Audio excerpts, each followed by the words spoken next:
Hey guys, welcome to Real Talk Savannah, and we have my friend Phillip on here. I'll let him tell you a few of the things that he does. He does a lot of things, wears a lot of hats. So what do you want to...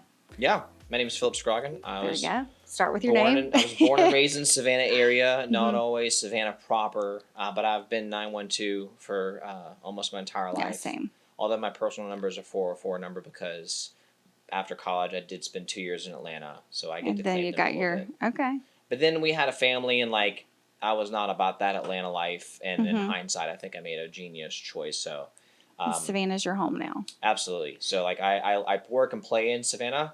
I hang my hat presently in the Hill, so I'm still suburbs life right now. But love it for the kiddos. Yes, they enjoy it. But there's some things that might be coming in 2026. And okay. Just been running the small business, getting to hang out with folks like y'all. I've been doing business networks. It's been keeping me busy this year. And we met, I guess originally you came in Beat Tan and purchased product. Yeah. Right? For your wife. I heard about you in the news. It was the beginning of 2023, and I was like, I want to meet this lady. And that was when I was on the news channel or in Savannah Morning News? You were in the Savannah Morning News. Got it. I read about you. That was the first time I heard of you. And my wife was doing that was spray a really tans. cool article. Yeah, so my wife did spray tans with one of your partners for years and years and years.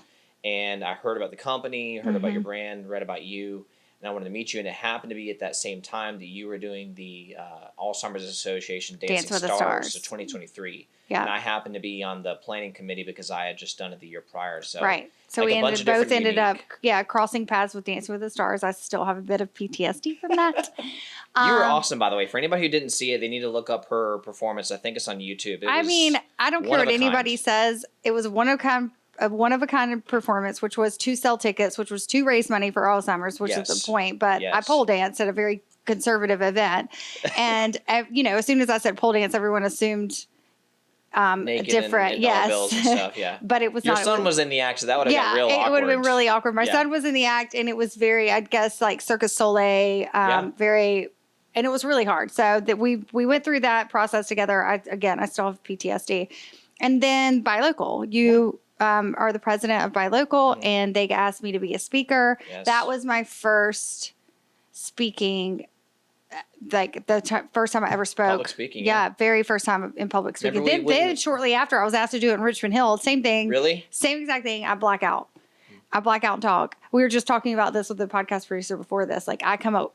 She's like, oh, the podcast. She's like, doesn't matter what Michelle has planned. That's never what happens because I black out and just go.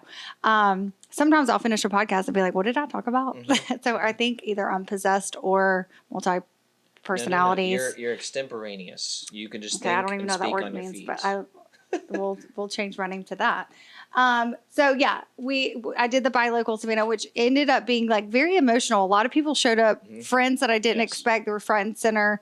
So that's, I think, what brought in the emotion was the amount of people in Savannah that showed up, and then the people that stood up that I didn't even remember that were clients in the past. And so that was I love what you do. But I think our common ground that we have is we care about city, we care about small business, hence why you're president of Buy Local.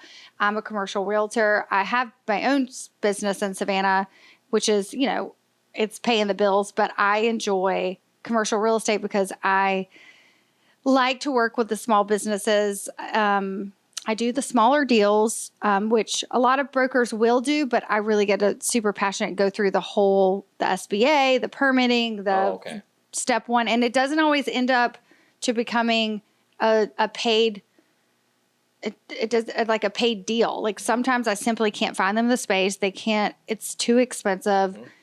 There's too much of a disconnect from where they are to what we have available in Savannah for them. So, it's unfortunate when it doesn't happen, but I like to be there for support. So to help them along the way. So that's where we have a common ground. And then leading to one of the things I want to talk about today, which he recently helped my local website, which is Shopify website, be where it needs to be, which my local website sometimes takes a back seat because I'm established. Right. And I'm very good at PR for myself. I'm very involved in the community. Yep. I have a storefront now, but also I'm just like being a speaker at Buy Local and being an Alzheimer's, it puts a face, people are like, oh, you're Beat Tan.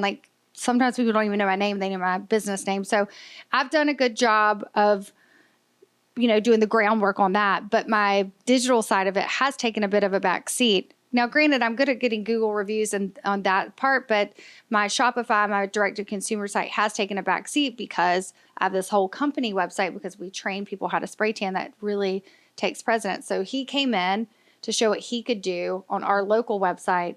And the reason I wanted him to do that is so that when I do have a commercial real estate client, I can match them up with someone who's president of Buy Local, running a strong digital local platform and knows how to do it solely locally. Because, you can hire a digital company from all over, but I think it's really important how important local is to you. Yeah. So yeah, now I'm not the digital person. He worked with my gal Danielle. So I'm going to let him talk a little bit about what he did for our local direct to consumer site, retail site. No, that's a perfect time. So, all those things. And I think that even going back to your real estate stuff, it's increasingly important because I grew up in this area, and just to see how expensive it is to move here and now live here, the fact that you're trying to help make Savannah accessible to everyday folks. That's basically what we've been fighting on the Buy Local side is development and billions of dollars and lots of attention coming to Savannah. It's getting a lot of reviews about it's one of the top cities, now, and was it Travel and Leisure recently? And that's good, like a rising tide. Yeah, it's good. Tourists love it. Yeah, I love it. And but at the same time, is even from the local business side, is that's going to increase money coming into town, competition coming into town. Which I'm a free market guy. I love competition, makes everybody better, and you got to either get better or you're out of the game. Right. But at the same time, like in Buy Local, that's a big thing for us. Is we want to make sure that our local folks thrive with the growth and the change, and that we don't get lost in the shuffle. So what I did with Beat Tan is an example of like me as a digital marketer or strategic marketer, whatever you want to call it. I know that as Savannah grows into a thriving mid-sized market, and it's just crazy what's happening with the ports and everything, that we have to be smart. We have to be as smart as all the guys in Atlanta or Jacksonville or Charleston or New York City. All over. They're coming in from all over. Right. So we have to be able to keep up. And so the exercise I got to do with Danielle, you were generous enough. We were getting together at Gallery Espresso, and like we don't get to see each other all the time, but that's a cool Savannah thing. Yeah. Where I can go text Michelle and she'll hear me out about what I'm trying to do for Shopify businesses. And you're like, all right, experiment on me. Show me what you got. And that was a cool exercise to demonstrate when you have enough data from customer purchases over time, and all the cool ways you can track individual customers now, you can actually tell a story in the past. And then if you have enough data, you can then start to project into the future. And that's not AI. That's not artificial intelligence. That's just statistical modeling. Right. So there's some really cool things that are accessible to B10, which is not a huge and business. What did you, just off the top of your head, what are some things that you noticed? I mean, for me, it's clear because, I also have a service attached to mine. So I think that's why I always kind of set this to the side with the local business, because I deal with them on a service side. So I would like physically see my clientele and deal with them. So the online stuff, it is kind of funny to like learn a whole different side of it. And what, obviously like a mostly female base, there's an age range. What were some things that you noticed, if you can think of off the top of your head? So off the top of my head, I remember there were a couple cool stories, because it's funny that the numbers can tell stories. And Danielle is like, I know exactly why that number is red and that number is green. Yeah. And part of it was there wasn't a lot of repeat big numbers from the bigger shoppers, because Danielle told me with your model is that you have a big partner network and you have your own partner site, which is not the normal public facing store. Right. So someone who may discover Beat Tan, but then they're going to be like a really big repeat purchaser because they're a partner, you have a different experience. They move on to another site. So they buy in to learn how to spray tan and become a spray tan partner. And then they move to the other website, which is the partner website. So initially, they come through that website because they have to have a login, because you pay to be on the other website because you're paying for training. So yeah, that's why there was an answer for that. That's your model. Like you work through your partners, you work through your business owners who are on the Beat Tan platform. You don't work around them very much, where you're just trying to do lots of direct to consumer, the end tanners, so to speak. A lot of the the direct to consumers on the website come from the affiliate program that we have with the partners. So, and we give them a percentage of sales. So now a lot of them come from my locals or travelers through Savannah, and then they fall in love with the product because they like the spray tan. But it is really interesting to have somebody, because I never really looked at the back end of that because I'm so focused on the partners and the service side of it. Right. So I also noticed you didn't do, I mean, it can show that you don't do much advertising, because you've told me for years and years, like that's not your thing. So like you've always made a point that you didn't want to do a bunch of advertising. Right. I'm very good at local PR. I recently was reached out to by someone in PR, and I was like, I don't really need local PR. I need to be on Oprah. And she was like, well, there you go. And she was like, okay, well, maybe we can get there. PR, I believe in PR, but I, did my own, and I did trade shows. And so that's really how I grew. Was trade shows are very expensive. Mm-hmm. I quit doing those, but I did those for 4 years, and they got the name out there. So now, I have ties all over the country, and I keep my relationships, but I am a busy lady. So I like to do the footwork. I like to talk to the people. And I think we're missing that because of all the AI and the digital. I still think the digital is very, very important. That's why I have Danielle. So I mean, you coming in, a lot of our business comes through our spray tan booking system, which is a booking system on Google. Mm-hmm. So a lot of it's not even like local. We show up first on Google for spray tan. So people put in where to find a spray tan, and we're, right there at the top. Yeah. So that's really where a majority of the local business comes. Luckily, I have a service attached to the company, and we teach a service. So that's also a service. So I think if I was just solely self-tanner, it would be a lot harder, to get the traffic. Yeah, and then if it's working, it's working. I think that's the cool thing about when you look at your numbers, and you look at your numbers from an accounting perspective, and you look at your numbers from partner model, and with Danielle, I'm guessing you look at a lot of numbers. That's the cool thing. The numbers tell the story. Even we could see spikes and ebbs and flows when you were and were not doing trade shows years ago, and so. You get to just see it. It's just the main thing is just knowing what there is a story, and you know why. And if you don't study that story, then you don't know how to grow, what to pull away from. And that's what I like about what you're doing is, as a local business, you get so caught up in the day to day, and you don't even know that you have a story of to why you started and where you are. So I think that's why it's really important, to have someone come in and study these back end things and tell you, what your business looks like from that angle. And especially, we're coming into January, the beginning of the year is the first, is the good first for something like this, because you can plan for the year, which really you should be planning the end of this year. But we're all running around like chickens with our head cut off if we're entrepreneurs. That's for sure. Yeah, that's January is definitely December, like Q4, and then January is a really busy time for me. And trust me, even though I might give off the impression that I love just like nerding out on stats and data and accounting all the time, like. In my own business, I don't like looking at P&Ls and reconciling my bank account. But accounting is the language of business, as Mark Cuban said. You have to do it, So as business owners, like we have to, in a sustainable way, from time to time, look at the numbers. And this isn't like an accounting exercise yet. It is.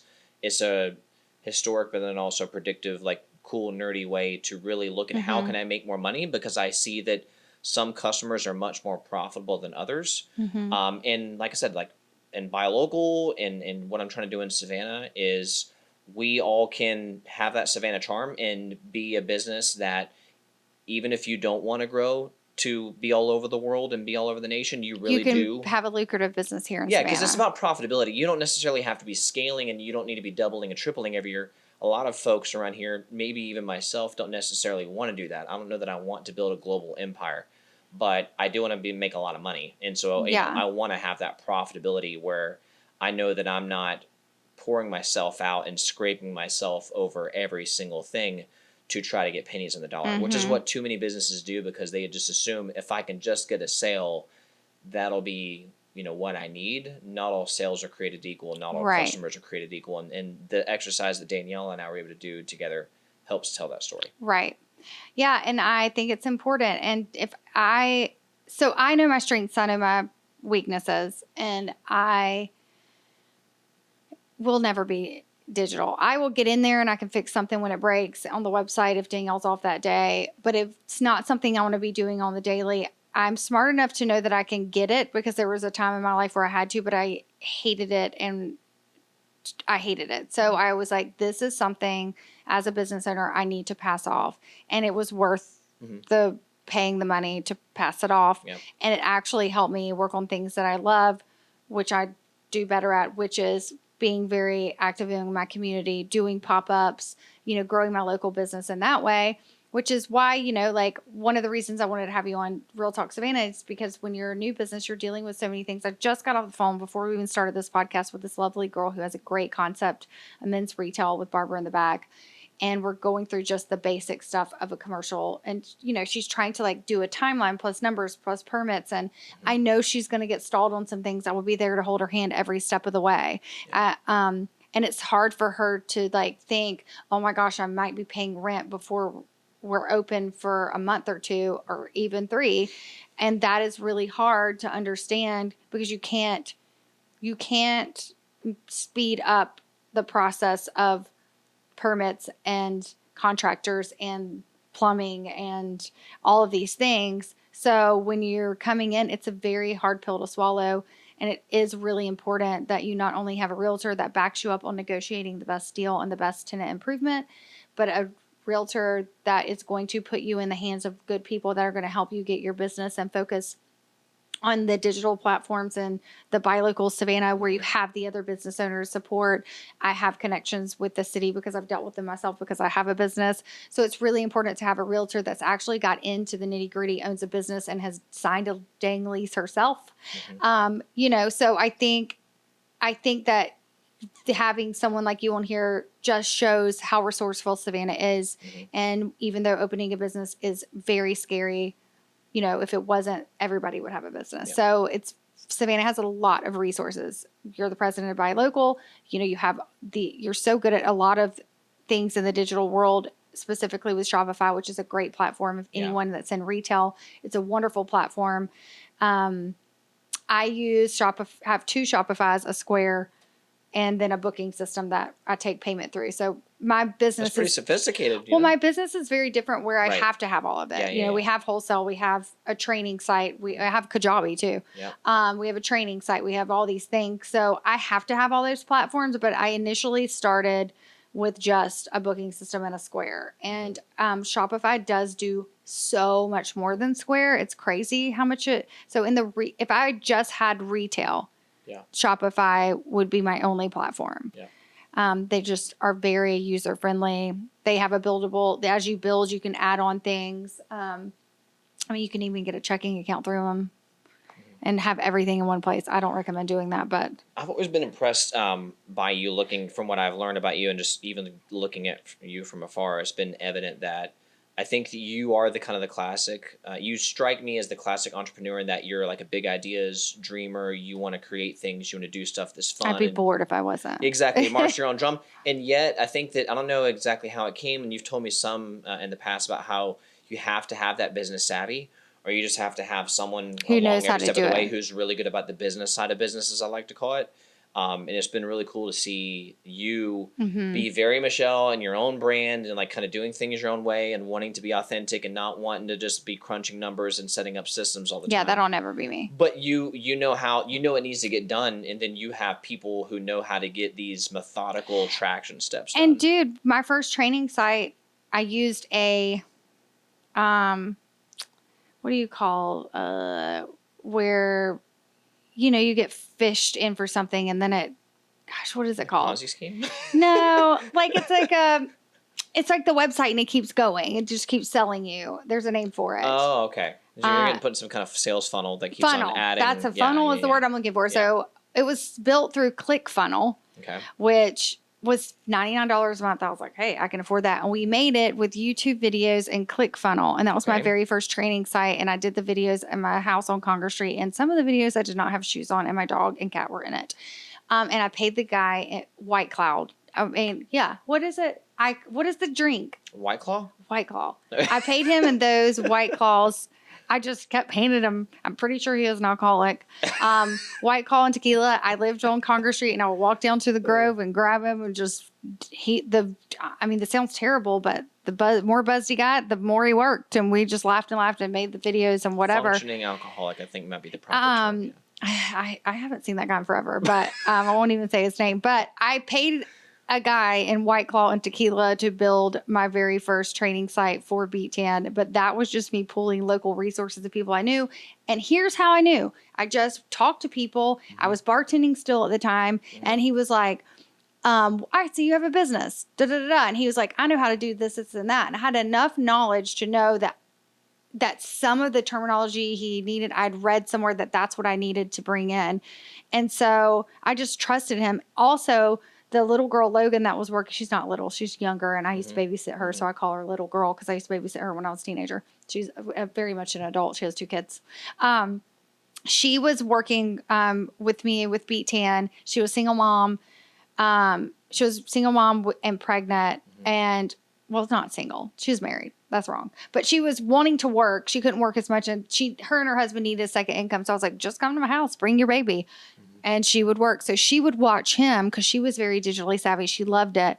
So there was just the 3 of us, him getting drunk off White Claw, me a nervous wreck because I was trying to grow the company so I could teach people and not drive to them to train them how to spray tan. Yeah. And she just saw the potential. So there's the 3 of us, and we could not have been 3 different people. Like, if you put us in a room together, you'd be like, how are these people sitting together?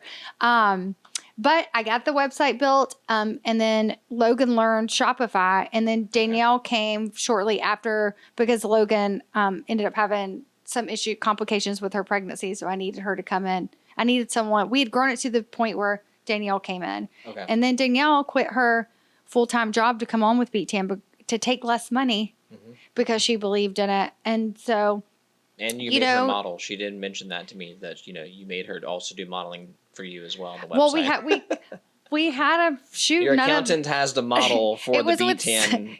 It was with Somi. Who's also, is he still in Buy Local? Oh, yeah. So we had a photo shoot with Somi at his studio. Actually, the AC went out, which is terrible for spray tan. So the AC was out. Somi, by the way. He couldn't help it. It was like a building thing. We weren't going to reschedule it. Then half the model, actually, none of the models showed. Oh, shoot. And then one of the other girls that worked, she was over shipping. A little rough around the edges. I mean, this will be for the podcast. We won't post this on social media, but a little rough around the edges. She's like, my friends will come. So she called her friends. One of the models was missing teeth. And so I was like, Danielle, get your ass. You can edit that out. I was like, Danielle, get your ass in there. I need you to. So Danielle was there to help with to organize, and she's there for digital, but we put her in a bikini and she's on every brochure. So to that point, I think a lot of entrepreneurs want to be like that, but they're scared to be bold. And that's actually part of why I'm in business. Is I want to be the guy who can empower them with good information to say, hey, I want you to swing. I'm always using baseball analogies, but I want you to swing really hard at this pitch, not because you know for sure it's the safe bet, but because we've done some homework, we've learned some lessons. And the more I hear all the famous business coaches, they're talking about what you're talking about, is that the most successful people fail the most. They just refuse to quit, and they learn from their failures. So in a way, how do you frame a failure? It's just you either got what you wanted or you learned a lesson to then do something different the next time. Right. And so I think that's what you're telling us right here. And that's what I want my clients who I get to work with, everyday businesses from around Savannah. I have one out of market client who's not in Savannah. Most of my clients have always been this area. I want them to maintain that boldness and really go for it. But also, and sometimes you can't teach that. So I think that's when it's good to reach out and get a marketing professional, because everyone's putting full face on. But the cool thing about this community, and I've always thought this about Savannah from day one, Savannah's special. When I started my business in 2020, it's a great year to start a business. I didn't know anybody, and that's the thing with Savannah. That's when mine took off. Well, I'm a little bit behind you in terms of my starting point, and at the time, I didn't know anybody. But the cool thing I like about this business culture, and I'm not to say that it's not like this other places, but it's definitely this way here, is if you pay your dues and you put yourself out there and you're authentic and you want to be a part and you want to give to your community and give to nonprofits and organizations, Yeah. Immerse yourself into something that you believe in. People will come and help you. Because like I know true. I have some natural talents and things I'm really good at, and I'm always trying to get better at them. But especially when you get to your stage of business, and I'm now getting to that stage, is the DIY, do everything yourself, only works for so long. So you have to start finding people who are smarter than you and frankly better at you at certain things that need to get done. You pay them and treat them like they're better than you at what they do, and then you have them take over. It's so true. It's so true. And that, that's what like the whole reason that we wanted to get on the podcast together. And I hope to have you on again, but I wanted to make sure people knew that there were so many resources. We're doing this because we worked well together. We've done things and we like what the other is doing, and we want to match people up with that. And that's what this podcast with Phillip is all about, because we're not chummy. We're not we're chummy, but we're not besties. Like, we don't hang out all the time.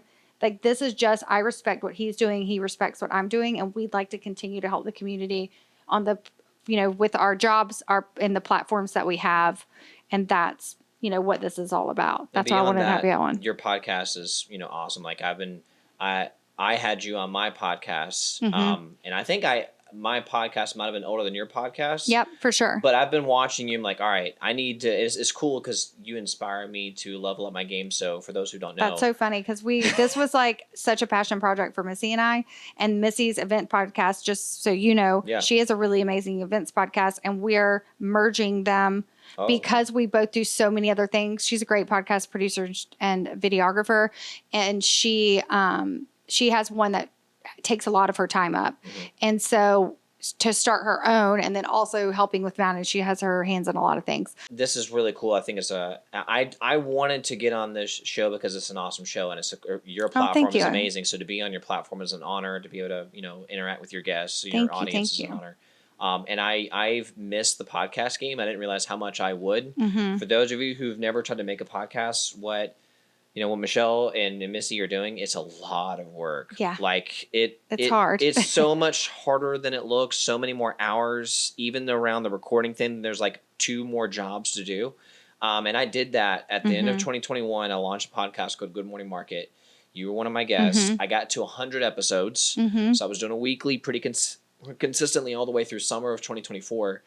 And the good thing is at the latter half of 2024, I had so many opportunities come my way all at once. Plus, I was about to become the head of Buy Local. That I was just like, man, I don't have the bandwidth to do all this myself anymore. And so I just I'm going on the hiatus. I don't know how long it's going to be.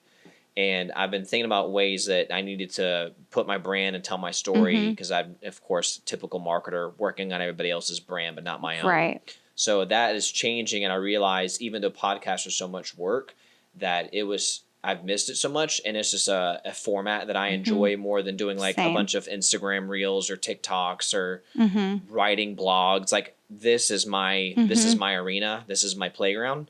So yeah, I'm bringing podcast back. It's hard to quit once you do it. I know. I don't know how people quit it, because I can't not. It's also like great content to use, and it gets people. There's something about being behind the microphone and like having a subject to talk and then making the clips. Even if people don't convert over to listen to the podcast, they learn about you, your company, the community, and my podcast Instagram page gets more follows than any of my other pages, and I don't really do a lot. So I think whatever we're doing, like, it's what people want to listen. People want to listen to it in Savannah. They want to hear what's going on. I get a lot of feedback. I get a lot of follows. I get more DMs on this Real Talk Savannah page than any of my pages. Yeah. And I know that like the little short videos are super important, and I'm going to incorporate that as well. But that's not where I want to live. Like, getting you to watch a 15-second video of me and then scroll to the next thing. That's a lot of people's, and they're like, "Oh, cool, Michelle has a podcast." And they'll say, like, "I listened to your podcast." I'm like, "Did you download it?" Yes. Did that really happen, or did you listen to my clip? Yeah, but this is a commitment for the people who really do. But if it's a subject that they want to know about, they will download. And it's funny to see I think the Beat Goes On podcast, which is when I realized I needed to have a local podcast. The highest downloaded episode to date on The Beat Goes On is the Bubba Gumbos with Caitlin Burns. And there's a lot of reasons why. I'm not going to tell you why. Go and listen to it yourself. It's The Beat Goes On, and it's Bubba Gumbos with Caitlin Burns, and it's pretty funny. But that's when I was like, everyone's listening to every local business owner on here. And that was originally for my spray tan partners to learn from other business owners. It was not to be a local podcast. Oh, okay. We just were getting downloads and I was like, what the heck? Mm-hmm. So pretty cool. And it was a good way to, again, a PR move. It's a good way to like get out what you're doing. Yep. So I'm bringing that back. So I'll be good. Like, the beginning of next year. I'm not sure if I'll put it on the same name or a different name or repurpose. So like some of the final print is still to be determined, but I want to do a lot more video, a lot more high quality podcasts, tell a unique niche of stories that I don't think are being told to educate people and entertain people and just have fun. Because like I said, even if I had 10 subscribers, I would still enjoy doing it. It's just, now I've learned some lessons. Then it'll probably grow with that attitude. Well, if we can ever help or like, what do you call it? Do it together. Co-promote. Yes, co-promote and post it, do it on both pages. Some of my favorite podcasters do that often. So let's do that. All right. So we don't know the name. You may keep. So we'll just share it whenever it happens. Yeah, so you can follow me on social at Soul Insights, okay, cool. SOLINSIGHTS. But it was Good Morning Markets. To be determined. Right. There's 100 episodes to go look at that. I consider those my formative years. I got to interview some cool people like Michelle Peth and Google's chief strategist. And I got to interview the CEO of BioLite, if anybody's ever had those, the IV drinks. So I've had some really cool guests and there was some cool content on there. I'm going to take it in a little bit of a different direction, hence why I might be rebranding, but it's coming January of next year. Okay, so follow him. We'll have it all in the show notes. And thank you so much for joining us on Real Talk. You are the perfect guest. Thank you.